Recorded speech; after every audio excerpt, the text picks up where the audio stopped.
I let my dog off leash in an empty field until a Karen showed up. Get your dog on a leash right now. A woman was standing 50 feet away with a German Shepherd mix that was already lunging against its harness, barking so hard it looked like it might choke itself. She had both hands wrapped around the leash and her whole body was braced backward. I called Bailey immediately. He came sprinting back and sat at my feet, tongue out, completely calm. I clipped his leash on and held up one hand. I'm sorry, I said. I didn't see you coming. He's friendly, but I've got him now. Friendly? She was walking toward me, still holding her dog back with both arms. Do you see my dog? Do you see what your off-leash entitlement just did? I called him back the second I saw you. He didn't even get close. He didn't need to get close. My dog is a rescue. She can't handle other dogs. She has severe reactivity and you just let yours run wild like you own the whole park. Her dog was still barking. Bailey sat next to me, looking up at me like he wanted permission to say hello. I come at 6 specifically because nobody else is here, I said. I didn't know you'd be. That doesn't give you the right to break leash laws. There's no leash law here, there's no signs. It's a public park. Leashes are implied, and I'm reporting you to animal control. She pulled out her phone and took a picture of me and Bailey before I could even process what she was doing. Her dog was still losing its mind, pulling so hard the leash was cutting into her palms. Look, I said, I'm sorry your dog is reactive. That's really hard. But I've been coming here for 2 years and I've never had an issue. If this is your regular time now, I'll adjust. I don't want to make this difficult. You already made it difficult. People like you are why responsible dog owners can't enjoy public spaces. You think your dog is special. You think the rules don't apply to you. She went on for 5 full minutes. I stood there holding Bailey's leash while she called me entitled, reckless, selfish, and dangerous.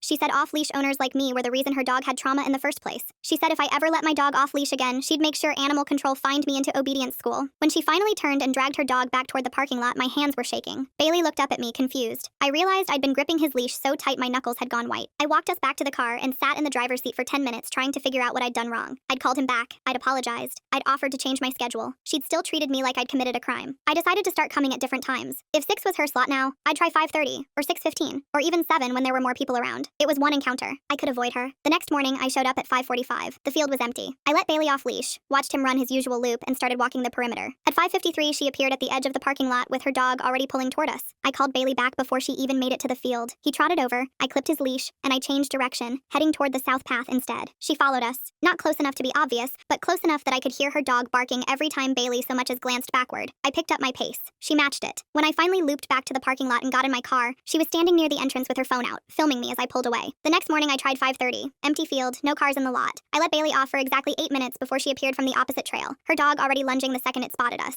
I knew you'd be here, she shouted across the grass. I didn't answer. I called Bailey, leashed him, and walked the other direction. She yelled something about entitled behavior and how I was proving her point, but I kept walking until I couldn't hear her anymore. Thursday I went at 6:20. She showed up at 6:27. Friday, I tried the east entrance and walked the outer loop. She came from the west trail at 6:14, cutting me off near the picnic tables. By Saturday, I was sure she was tracking me somehow. It didn't matter when I arrived or which route I took. She'd appear within 10 minutes. Her dog would lose its mind, and she'd start yelling about leash laws and reckless owners and how I was doing this on purpose to torment her. I started asking the other regulars if they'd seen her before. Most of them had no idea who I was talking about. One guy with a Labrador mix said he'd seen her a few times over the past month, but she usually stayed on the west side and left early. She corner you yet? He asked. Every single day this week. He laughed. Yeah, she tried that with me once. Told me my dog was too big to be off-leash. I told her to call animal control if she had a problem, and she never bothered me again. Did you stop letting your dog off-leash? Are you kidding? There's no signs. It's a public park. If her dog can't handle being around other dogs, she should walk somewhere else. I wanted to believe that. I wanted to think I wasn't doing anything wrong. But the next person I asked, a woman with 2 small terriers, had a completely different reaction. You're the one letting your dog run loose, she said. I heard about you. Heard what? That you've been harassing someone with a reactive rescue. That you keep letting your dog charge hers even after she asked you to stop. That's not what happened. I call my dog back every time I see her. He's never even gotten close to her dog. She looked at Bailey like he was evidence of something. If you know her dog is reactive, why are you still coming here off-leash? Because I was coming here first. For 2 years. She just started showing up a month ago. So what? You think you have more right to the park than she does?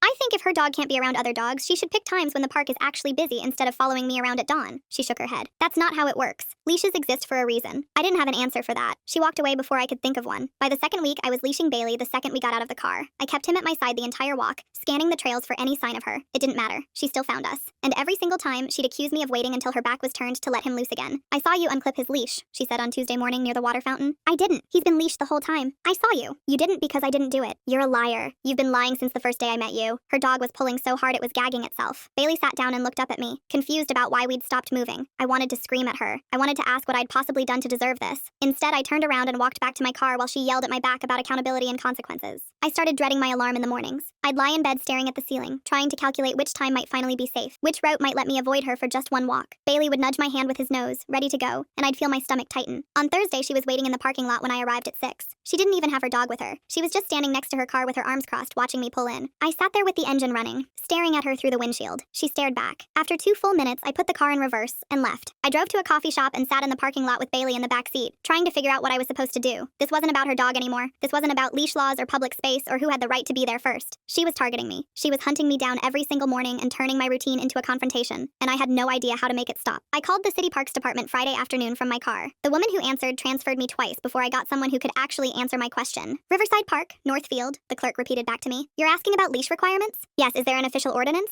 I heard typing. Let me pull up the park regulations. Okay, Riverside Park is classified as a multi-use recreational area. No posted leash requirements in the field zones. Dogs must be leashed in playground areas and within 50 feet of the parking lot, but the open field is discretionary. So off-leash is allowed? Technically, yes. But I should mention that animal control can still cite you if your dog is deemed out of control or poses a threat to other park users, even in areas without posted leash requirements. What counts as out of control? That's at the officer's discretion. Charging other dogs, ignoring commands, aggressive behavior. If someone files a complaint and animal control investigates, they can issue a citation based on the incident itself rather than leash status. I thanked her and hung up. Bailey was asleep in the back seat. I sat there staring at my phone, trying to figure out if I'd just been told I was right or wrong. The next morning, I arrived at 5:15. The parking lot was pitch black except for one other car, hers. She was standing at the field entrance with a thermos in one hand and her phone in the other. Her dog wasn't with her. When I got out of my car, she raised the phone and started recording. Good morning, she called across the lot. Early start today. I opened the back door and clipped Bailey's leash before he even jumped out. I didn't answer her. I walked toward the south trail, the one that looped away from the field entirely. She followed me to the trailhead. You know I'm documenting this, right? Every time you show up, every time you let that dog loose, I'm building a case. He's leashed. For now. He's been leashed every single day this week. Because I'm here. Because I'm holding you accountable. The second I leave, you'll do whatever you want. I kept walking. She stayed at the trailhead, still filming, until I turned the corner and she disappeared from view. 20 minutes later, I came back around the loop and she was gone. Her car was still in the lot. I loaded Bailey into the back seat and checked every direction before pulling out, half expecting her to step in front of my car. By Monday, she'd started talking to other dog owners. I saw her in the parking lot with the woman who had the 2 terriers, both of them looking in my direction while she gestured with her hands. When I walked past them on the path, the terrier woman pulled her dogs closer and turned her back. Tuesday morning, I ran into the guy with the Labrador again. He was throwing a ball near the east side of the field, his dog bounding back and forth. She got to you yet today? He asked when I walked up. She was in the parking lot when I got here at 5. No dog, just her phone. She's been doing that to everyone now. Took pictures of me last week and told me she was reporting me for letting my dog run loose. I told her to go ahead. Did she? No idea. I haven't heard anything from animal control. He threw the ball again, and his dog took off. Honestly, I think she's bluffing. She just wants to scare people into doing what she says. It's working. Don't let it. You're not doing anything wrong. I wanted to believe him, but when I got back to my car, there was a note tucked under my windshield wiper. No envelope, just a piece of paper folded in half. Leash your dog or I'll make sure animal control does it for you. I took a picture of the note and put it in my glove box. My hands were shaking again. Wednesday. I saw a park ranger near the restrooms and decided to try explaining the situation. He was older, maybe 60, with a radio clipped to his belt and a name tag that said, Dennis. Excuse me, I said. Can I ask you something about park rules? Sure. Is there a leash law for the Northfield? Not officially, no. Why? There's someone who keeps harassing me about my dog being off leash. She says she's going to report me even though I checked with the city and they said it's allowed. He looked at Bailey, who was sitting calmly at my side. Leash slack. What kind of harassment? She follows me around the park. She shows up no matter what time I come. She takes pictures of me, leaves notes on my car, tells other people I'm dangerous. Her dog is reactive and she blames me every time it freaks out, even when my dog isn't anywhere near it. Have you tried coming at different times? I've tried everything. She's always here. He nodded slowly, like he was thinking about it. Look, I get it. Technically, you're not breaking any rules. But if her dog is reactive, maybe the easiest thing is to just keep yours leashed. Avoid the whole situation. I have been keeping him leashed for 2 weeks now. She's still following me. Then maybe try a different park for a while. Let things cool down. Why should I have to leave? I've been coming here for 2 years. She just started showing up last month. I'm not saying you have to. I'm saying it might be easier. He adjusted his radio. If she's really harassing you, you can file a complaint with the city, but that's going to take weeks to process and it probably won't go anywhere unless she's threatening you directly. My advice? Just steer clear. It's not worth the headache. He walked away before I could argue. I stood there watching him disappear down the trail, feeling like I'd just been told to give up. Thursday morning, she brought her dog again. I was halfway around the field loop when I saw her coming from the opposite direction. Her German Shepherd saw Bailey and started barking immediately, pulling so hard she had to brace her whole body backward. I stopped walking and held Bailey close. We were at least 100 feet apart. Her dog was the one making noise. Mine was silent. She pulled out her phone and held it up. See this? She yelled. This is what you do. Every single day. You force my dog into situations she can't handle. I'm standing still. You're the one walking toward me. You shouldn't even be here. You should have left the second you saw us. This is a public park, and you're making it unsafe. 3 other people were on the trail now, all of them watching. One of them, a younger guy with a beagle, stopped and looked back and forth between us like he was trying to figure out who to believe. She turned to him. This person lets their dog off-leash every morning and refuses to stop even after I've asked repeatedly. My dog was attacked by an off-leash dog 2 years ago, and now she can't be around other dogs without panicking. But people like this don't care. They think their dog is special. That's not true. you? I said. I haven't had my dog off-leash in over 2 weeks. I've been avoiding you. You're the one following me. Following you? She laughed. You're the one who keeps showing up at my park. It's not your park. The guy with the beagle looked uncomfortable. He tugged his dog's leash and kept walking, leaving us standing there in the middle of the trail. She took 3 more pictures of me and Bailey, making sure I saw her do it, then turned and walked back the way she came. Her dog was still barking. I didn't move until she was out of sight. When I finally got back to my car, there was another note under my wiper. Final warning. I printed out every note she'd left, every screenshot of her standing in the parking lot with her phone pointed at me, every text I'd sent my friend about what was happening. I put them all in a folder and kept it in my car because I didn't know what else to do with them. Friday morning I got to the park at 6:30, hoping the later time would mean more people and less chance of another confrontation. The field was busier than usual. A woman I'd seen a few times before was there with her golden retriever, and 2 guys were throwing a frisbee for a border collie near the tree line. I kept Bailey on leash and started walking the perimeter. We made it maybe 200 feet before the golden retriever broke away from its owner and came bounding over, tail wagging, clearly just wanting to say hello. Bailey's tail started wagging too. I let his leash go slack so they could sniff each other. The golden's owner jogged over, smiling. Sorry about that, she said. She's friendly, just has no manners. It's fine, mine's the same way. The dogs circled each other, tails going, completely calm. I was about to say something else when I heard the barking. She was coming across the field at a full run, her German shepherd pulling her forward so hard she looked like she might fall. The dog was barking nonstop, foam at the corners of its mouth. Get away from my dog, she screamed. The golden's owner looked confused. What? Your dog and that one. Get them away from my dog right now. I called Bailey and started pulling him backward. The golden's owner grabbed her dog's collar. We were both moving away, trying to create distance, but her German shepherd was already there, lunging at the end of its leash. She stepped directly between Bailey and the retreating golden retriever, blocking the path. Her dog was snapping at the air, trying to reach them. Bailey pulled toward the other dog, not aggressive, just confused about why we were leaving. Stop letting him pull, she yelled at me. I'm trying to get him away from you. Her dog lunged hard to the left and the leash slipped through her hands. For 1 second, the German shepherd was loose and it went straight for Bailey. I saw teeth. I heard Bailey yelp. I yanked his leash backward and the German shepherd's jaws closed on the side of his face right below his eye. Blood appeared immediately, running down his muzzle. Bailey! I dropped to my knees and grabbed his collar. The German shepherd let go and backed up, still barking. She got hold of its leash again and dragged it several feet away. The golden's owner was staring, her hand over her mouth. One of the guys with the frisbee started running toward us.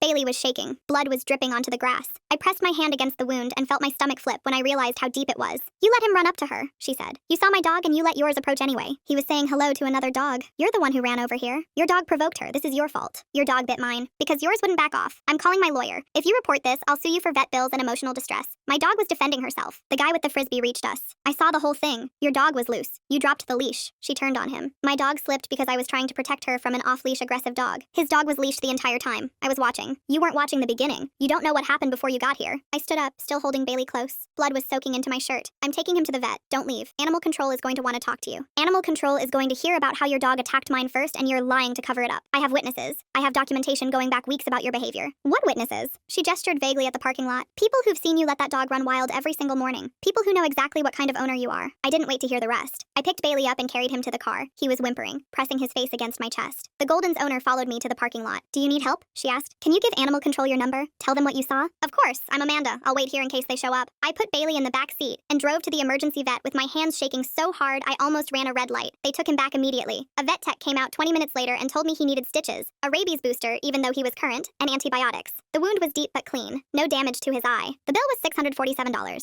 I called animal control from the waiting room. The officer who answered took my report over the phone and said someone would follow up within 48 hours. I gave him Amanda's contact information and asked if he needed pictures of Bailey's wound. The vet will document it, he said. We'll contact them directly for records. Do you know if the other dog is current on vaccinations? No idea. We'll check with the owner. If she refuses to provide proof, we may have to quarantine the animal. I picked Bailey up 2 hours later. He had 5 stitches running from his cheekbone to his jaw and a cone around his neck. He looked miserable. I sat in the parking lot and texted my friend the vet bill, the picture of his face, and a single sentence. Her dog bit him. She's blaming me. My friend called immediately. Are you serious? She said she's going to sue me if I report it. She already told animal control I'm lying. Did anyone else see it? 2 people. One of them gave me her number for animal control. Good. Keep every record. Vet bills, photos, witness statements, everything. If she tries to sue you, you'll need it all. I drove home and put Bailey in his bed with a bowl of water next to him. He fell asleep within minutes, exhausted. I sat on the floor next to him and pulled out my phone. The neighborhood Facebook group had 43 new posts since that morning. The first one was from her, posted an hour ago. Warning to all dog owners who use Riverside Park. There is a person with a large unleashed dog who has been terrorizing the park for months despite repeated requests to follow basic leash laws. This morning, their dog attacked my rescue, who is still recovering from previous trauma caused by irresponsible owners exactly like this one. I have filed a report with animal control and am considering legal action. Please be careful and keep your pet safe. This person does not care about anyone but themselves. The comments were already piling up. Half of them were people I'd never met saying things like, I've seen this person, and finally someone said something, and off-leash owners are the worst. The other half were people asking for more context, asking if anyone had actually witnessed the incident, asking why she was posting about it instead of just dealing with animal control directly. Amanda had commented, I was there this morning. This post is not accurate. The other dog was leashed the entire time. Your dog was the one who got loose and bit first. Someone named Brandon replied to Amanda, "How do you know what happened before you got there? She's been documenting this person's behavior for weeks." Amanda replied, "I know what I saw with my own eyes 10 feet away from me." The guy with the frisbee had commented too, "I also saw it. Her dog slipped the leash and attacked. She's lying." She replied to both of them, "You're both friends with this person and covering for them. I have screenshots of previous encounters and multiple witnesses who will verify the pattern of behavior." I scrolled further. Someone had shared the post to a different group called Responsible Dog Ownership Coalition with the caption, "This is why leash laws exist." That post had 60 comments. Someone else had shared it to a group called Reactive Dog Support with the caption, "Sending strength to this handler. Off-leash culture is out of control." My phone buzzed. A friend request from someone named Jennifer Klein with a message. "Are you the person being accused in the Riverside Park incident? I'm a reporter with the Tribune and I'm working on a story about conflicts between dog owners and public spaces. Would you be willing to talk?" I stared at the message for a full minute before closing the app. By that evening, the Tribune had posted an article online titled, "Dog Park Culture Wars: When Leash Laws and Reactive Rescues Collide." It didn't name either of us, but it quoted her extensively about the dangers of off-leash dogs and the entitlement of owners who ignore other people's boundaries. It quoted Amanda and the frisbee guy about what they'd witnessed that morning. It quoted the park ranger I'd talked to about discretionary leash zones. It quoted someone from animal control about the difficulty of enforcing rules when both parties file conflicting reports. The article ended with a paragraph about how the case was still under investigation and how the incident had sparked intense debate in the community about who has the right to use public spaces and how dog owners should navigate conflicts. I read it 3 times. I still couldn't tell if it made me sound like the victim or the villain. Bailey woke up and tried to scratch at his cone. I pulled his paw away gently and checked the stitches. They looked clean. His whole face was swollen. My phone was lighting up with notifications, friend requests, messages, comments on posts I'd been tagged in that I didn't even know existed. The neighborhood group was up to 97 comments on her original post. Someone had started a poll asking if off-leash dogs should be banned from all city parks. Someone else had started a counter poll asking if reactive dogs should be required to wear warning vests.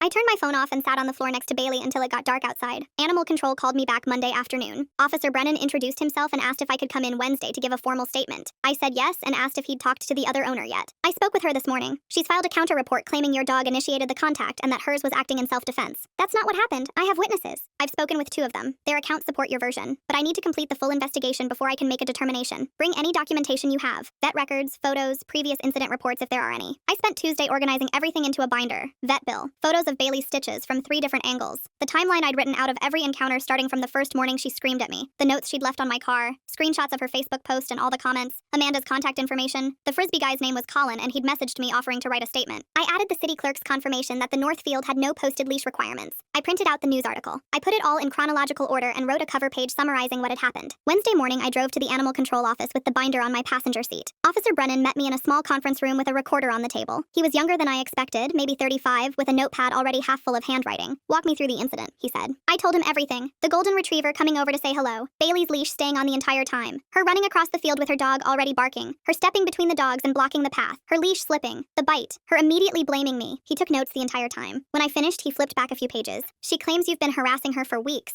that you deliberately show up when she's there and let your dog off leash to provoke hers. Is any of that true?" I used to let my dog off leash, yes, before I ever met her. The field doesn't have leash requirements, but the second she started showing up and complaining, I stopped. I haven't had him off leash in over 3 weeks. She has photos of you at the park with your dog unleashed. Those are all from the first week we had contact, before I knew her schedule, before I realized she was going to turn this into a campaign. He made another note. "She also claims you've been following her, changing your arrival times to match hers. It's the opposite. She's the one who keeps showing up no matter when I get there. I've tried 5 in the morning, 6:30, 7. She's always there within 10 minutes. I started keeping a log because it felt deliberate." I pulled out the timeline and slid it across the table. He read through it, his expression not changing. "Have you had any other incidents with dogs at this park? Any complaints filed against you?" "None. I've been going there for 2 years. This is the first time anyone's ever had a problem with me." "And your dog? Any history of aggression, bites, complaints?" "No. He's never bitten anyone or any other dog. He's friendly. He has perfect recall. That's why I felt comfortable letting him off leash in the first place." Officer Brennan leaned back in his chair. "I'm going to be honest with you. These cases are difficult because they usually come down to he said, she said. But in this case, I have 2 witnesses who both say they saw her dog get loose and bite yours. That carries weight. What about her claim that my dog provoked it? Provocation would mean your dog showed aggression first. Barking, lunging, snapping. Neither witness reported seeing that. They both said your dog was calm and leashed. So what happens now? I'm still gathering information. I need to confirm her dog's vaccination records and check if there have been any prior complaints filed against her. There have been. Other people have told me she's done this before." He looked up. "Done what before?" "Confronted them about their dogs. Followed them around. Accused them of things that didn't happen. At least 2 people mentioned it to me after this went public. Do you have their names?" I didn't. I'd heard about it secondhand in the Facebook comments and in passing conversations at the park. I told him that and watched him write it down with a question mark next to it. "If you can get me their contact information, that would help. I can reach out and see if they're willing to make statements."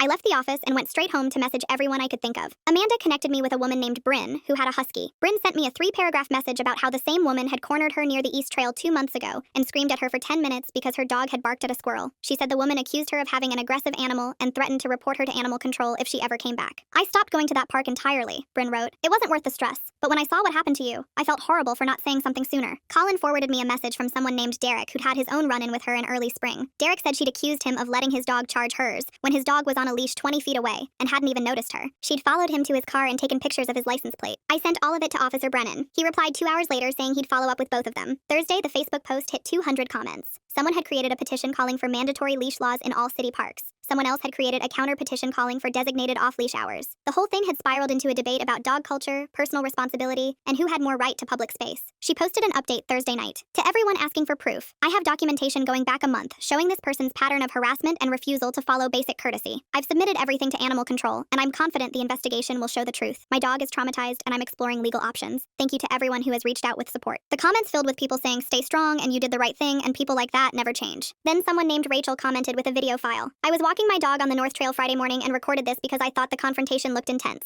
Posting it now because I think people should see what actually happened. The video was shaky, filmed from maybe 50 feet away, but it showed everything. The golden retriever and Bailey sniffing each other calmly, her sprinting across the field with her dog pulling her stepping directly in front of the dogs and blocking the path, her dog lunging, the leash slipping from her hand, the bite, me pulling Bailey backward while she grabbed her dog's leash again. The audio was faint, but you could hear her yelling, "Get away from my dog," before her dog ever got loose. You could hear me saying, "I'm trying to get him away from you." The video had no sound of Bailey barking or growling, no footage of him pulling toward her dog, just him standing next to me on a leash while her German Shepherd went wild. The comments exploded. People who'd been defending her went silent. People who'd been on my side started tagging her username demanding an explanation. Someone else posted a still frame from the video showing the exact moment her leash went slack with a caption. "This is the moment her dog got loose. Watch her hand. She didn't drop it by accident." I watched the video 4 times. I couldn't tell if she'd dropped the leash on purpose or if her dog had just pulled too hard, but it didn't matter. The video showed that everything she'd been saying was wrong. Officer Brennan called me Friday morning. I've reviewed the video footage that was submitted. I've also spoken with 2 additional witnesses who corroborated prior incidents involving the other party. I'm scheduling a formal review meeting for next Thursday at 10. Both of you will have the opportunity to present your cases, and I'll make a final determination on citations and recommendations. What kind of citations? That depends on the findings. Could range from a warning to a dangerous dog designation to a fine. I'll explain everything at the meeting. I thanked him and hung up. Bailey was asleep on the couch with his cone still on, his stitches starting to heal. I sat down next to him and pulled up the video one more time. She'd lied about everything, and now I had proof. Thursday morning, I drove to the animal control office for the second time in a week. The parking lot had 3 other cars. I recognized hers immediately. I sat in my car for 2 minutes staring at the building entrance before I made myself get out. Bailey was home with a neighbor because I didn't want to bring him into the same room as her dog again. Officer Brennan met me in the lobby and walked me back to the same conference room. She was already sitting at the table with her hands folded in front of her. Her dog wasn't with her either. She looked at me when I walked in and her expression didn't change. "Thank you both for coming," Brennan said. He sat down at the head of the table and opened a file folder. "I've completed my investigation into the incident that occurred at Riverside Park on the morning of the 18th. I've reviewed witness statements, video footage, veterinary records, and prior complaint history for both animals. I'm going to walk through my findings and then issue my determination." She leaned forward slightly. I kept my hands in my lap. First, the incident itself. Based on the video footage submitted by a third-party witness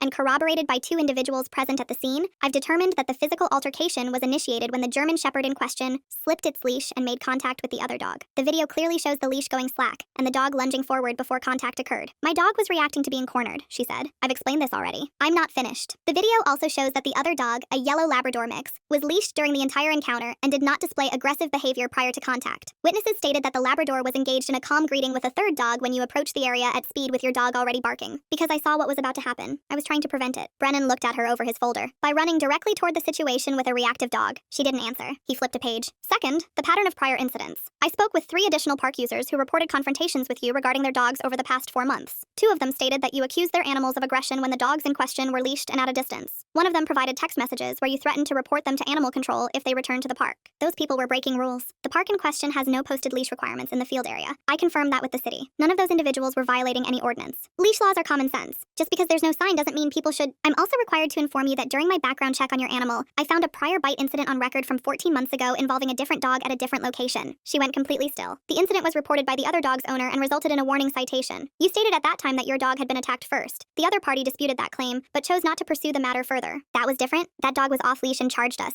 According to the report, that dog was leashed and the owner was attempting to pass you on a public trail when your dog lunged. The investigating officer noted that your account conflicted with 2 witness statements." Her jaw tightened. "This is ridiculous. You're taking their side because there's a video. You're ignoring months of harassment I've documented. I've reviewed your documentation. Photos of this person at the park with their dog. A log of times and dates you encountered them. None of that constitutes harassment. You both have equal right to use a public park. They were targeting me. The evidence doesn't support that. Multiple witnesses stated that you appeared to be tracking this person's schedule and confronting them regardless of when they arrived. I hadn't said anything since I sat down. I watched her hands grip the edge of the table. Brennan closed the folder. Here's my determination. Regarding the incident on the 18th, I'm issuing a formal warning to you for failure to maintain control of your animal in a public space and for filing a report that contained materially false statements. I'm also noting the prior bite incident in your animal's record. Any future incidents involving your dog will result in a mandatory dangerous dog evaluation and potential restrictions, including muzzle requirements and leash length limitations. You can't do that. My dog isn't dangerous. She's a rescue with trauma and she was defending herself. Your dog has now bitten 2 other dogs in 2 separate incidents. That meets the threshold for elevated monitoring. The warning stands. She stood up so fast her chair scraped backward. This is bias. You decided before I even walked in here I want to file an appeal. You have the right to appeal through the city administrative process. The information is in the packet I'm giving you, but I need to be clear. If there is another incident before the appeal is resolved, the dangerous dog designation will be automatic. She grabbed the folder he slid across the table and walked out without looking at either of us.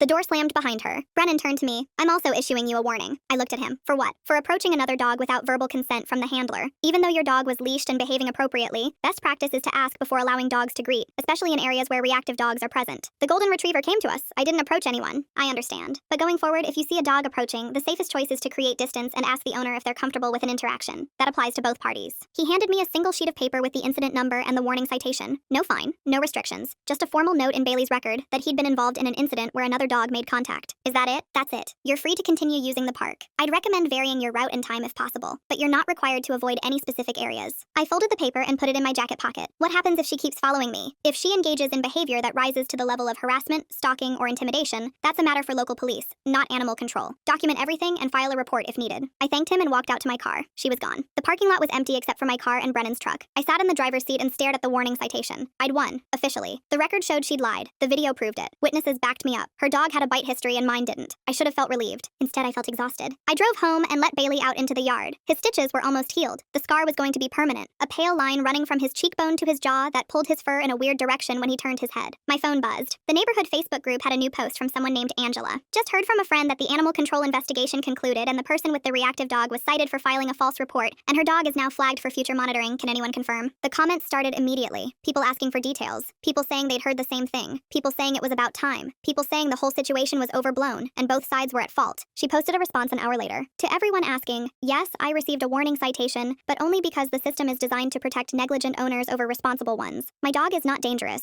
She's a trauma survivor who was put in an impossible situation by someone who refuses to follow basic courtesy. I'll be appealing the decision, and I encourage everyone to attend the next city council meeting to advocate for real leash laws that protect all park users. Someone replied, the video showed your dog biting first. She replied, the video showed a split-second moment without context. It didn't show the weeks of harassment leading up to it. I closed the app and didn't open it again for 3 days. Saturday morning, I went back to Riverside Park for the first time since the incident. I arrived at 6:15 with Bailey on a leash. The field was empty. I walked the perimeter loop, watching every trail entrance, waiting for her to appear. She didn't. I made it all the way around and back to my car without seeing her once. Bailey pulled toward the field, wanting to run, but I kept him close and loaded him into the back seat. Sunday, I tried again. Same time, same route, empty field. Monday, she was there, standing near the East Trail entrance with her dog on a short leash and her phone in her hand. She didn't approach me. She didn't yell. She just watched me walk past and took a photo when I was about 20 feet away. I kept walking. Bailey stayed at my side. When I glanced back over my shoulder, she was still standing there, tracking me with her phone. Tuesday. A guy I'd never met stopped me near the parking lot. You're the one from the news article, right? I nodded. Good for you. Someone needed to stand up to her. She's been terrorizing this park for months. Wednesday. A woman with a corgi pulled her dog to the opposite side of the path when she saw me coming. She didn't say anything, just shortened the leash and stared straight ahead until I passed. Thursday morning, I got to the park at 5:45 and she was already there, sitting on a bench near the field entrance. Her dog wasn't with her. She was just sitting there with a coffee cup waiting. I turned around and went home. Friday, I drove to a different park, 20 minutes south. The field was smaller and the trails were more crowded, but nobody knew who I was. Nobody stared. Nobody pulled their dogs away or took photos. Bailey ran his loops and came back when I called him, and we walked for 40 minutes without a single confrontation. I went back to that park the next week, and the week after that. I haven't been to Riverside Park in 2 months. The vet bill was $647. The warning citation is still in my glove box. Bailey's scar is permanent. My morning routine is gone. I still don't know if I was wrong for letting him off-leash in an empty field at dawn, or if she used her dog's reactivity as an excuse to control who got to be there. I know I followed the rules once I realized there was a conflict. I know I tried to avoid her. I know her dog bit mine and she lied about it. The neighborhood group still argues about it sometimes. Someone will post a photo of a dog at the park, and someone else will mention leash laws, and the whole thing starts over. I don't engage anymore. I just drive 20 minutes south, let Bailey run in a field where nobody knows our names, and go home before the rest of the world wakes up. Thanks for watching. Don't forget to subscribe, like, and drop your favorite part in the comments. See you in the next one.